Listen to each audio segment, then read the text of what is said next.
Shabbat Shalom, everyone.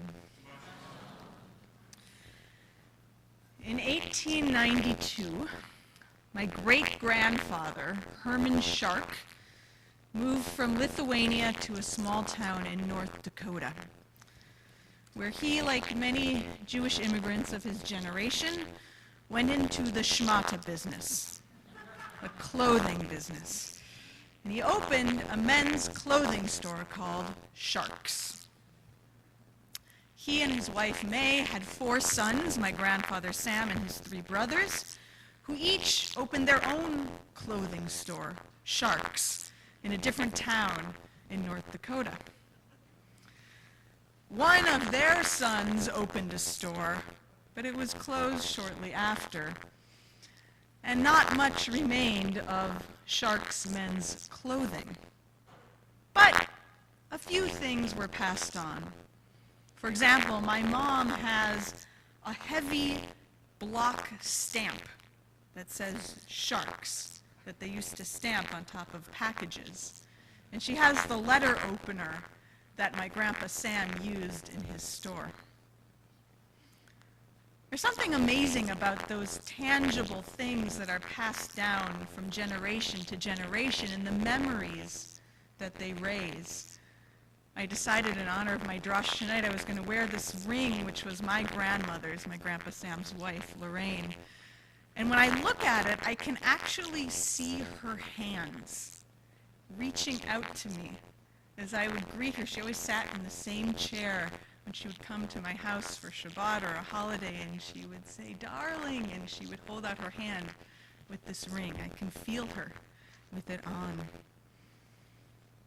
We hold on to eternity through these objects. Many of us have talitot, candlesticks, Judaica that was passed similarly from generation to generation.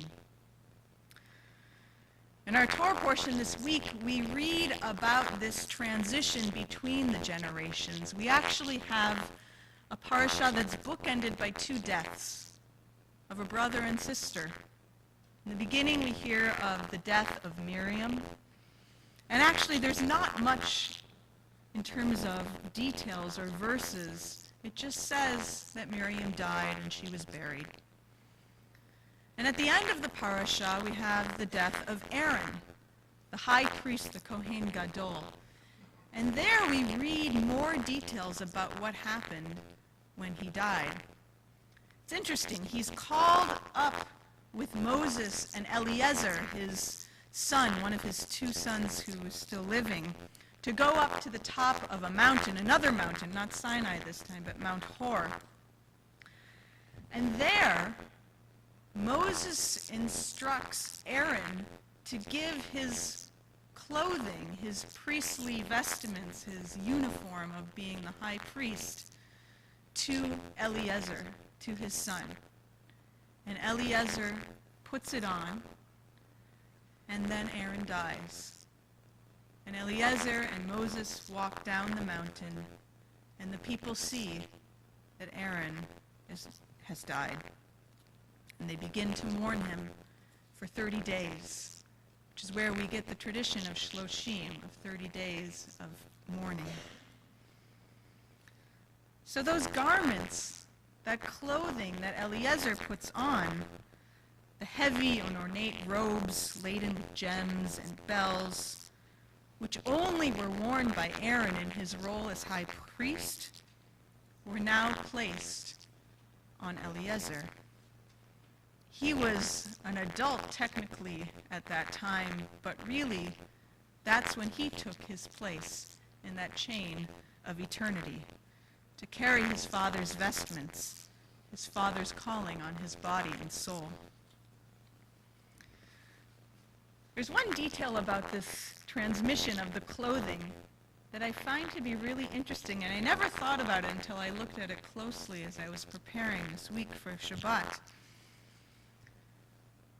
The transition happened before Aaron died. Often, people receive a legacy, an inheritance, something given to them after a person dies. But here in the Torah, Aaron actually sees the transmission of his inheritance going to his son. Knowing that the next generation was going to wear these garments and continue the priesthood, continue all of the sacred work that he had been devoting his life to, must have brought him comfort even in the face of his death. My colleague, Rabbi Jeff Salkin, wrote a book that's pretty well known. You maybe have seen it. It's called Putting God on the Guest List.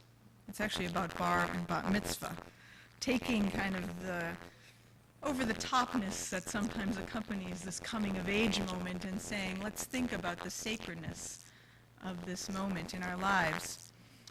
And he has a section about grandparents that I really love in this book.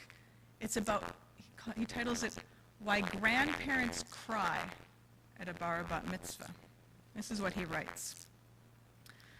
The Talmud teaches that to hear your child's child read Torah is like hearing the words from Sinai itself. Grandparents, even those who call themselves unreligious, cry when their grandchildren read Torah. They sense that their grandchildren are reading words that evoke Sinai. The modern Austrian Jewish writer Stefan Zweig once wrote, "One who looks at his father is like one who sees God, because he can look beyond his father to creation. And one who looks at his children sees God, because he can look beyond his children through the generations to the Messiah." Surely there must have been comfort for Aaron in seeing the next generation take those robes. Aaron was an interesting character. Aaron's life exemplified an important set of values. There's a midrash that says that when Aaron used to walk around the people, if he saw someone who didn't know the prayers or the ritual, that he would teach them. He was the high priest. He didn't actually need to teach them. He could do it for them. But knowing that empowered people are better than dependent people, he took the time to instruct them. The same went for settling disputes. Another midrash says that Aaron would stay up the night before a trial and convince the plaintiff and the defendant to meet and to come together in agreement. He found that people who could compromise are the best, and that Aaron was known by the rabbis as a rodef shalom, a pursuer of peace. Aaron teaches us that although we can't predict the future, living our lives with an eye toward the future, to the betterment of what the future can be, is crucial. We won't always be there to recite the prayers or rule in disputes, so teaching others those skills ensures that the future will continue. There's a beautiful Jewish custom of writing what's called an ethical will. Has anyone here written an ethical will? I'm curious. Excellent. Good for you, Jack. An ethical will is a letter written from parents to their children, in which they attempt to sum up what they've learned in life, to express what they want most for their children, and to leave these letters behind as an inheritance, because the wisdom that they have acquired is just as much a part of the legacy as the material possessions. It's not an easy thing to write. You have to really confront yourself, to look inward and see the essential truths that you feel you've learned in a lifetime, to face failures and consider what really counts.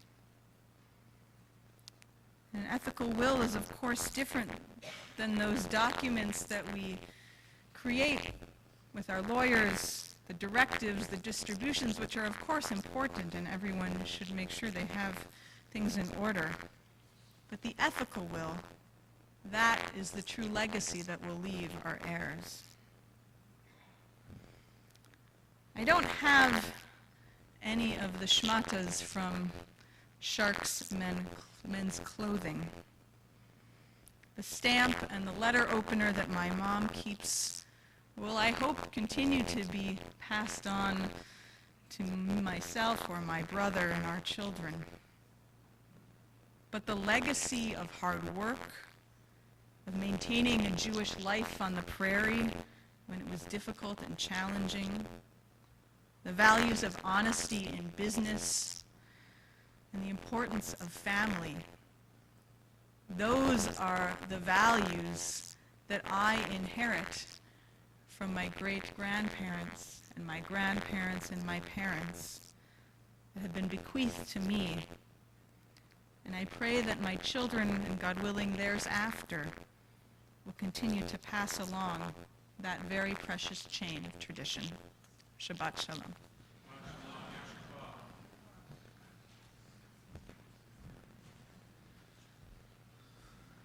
Yasher Koach, Rabbi Brown, thank you for that important message. My family, too, was in the shmata business. The legacy that my